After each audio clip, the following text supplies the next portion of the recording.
How to pair Sony SRS XB12 Bluetooth speaker. Hi everyone, it's Sophia to assist you today without any delay. Let's jump right in. First, open settings on your device. After opening settings, you'll find Bluetooth. Click on Bluetooth, which is beside Wi-Fi, and above More. Then turn on your Bluetooth. After you turn on your Bluetooth on your device, simply turn on your speaker by clicking on Power button.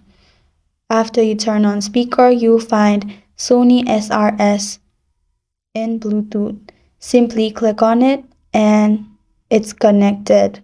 If it's connected, you'll find connected option. And that's how you pair Sony SRS XB12 Bluetooth speaker. Thank you for joining me today. If this video helped you out, please leave a like and subscribe for more. Got a question or want to suggest a topic? Comment below. I'm Sophia signing off. Until next time.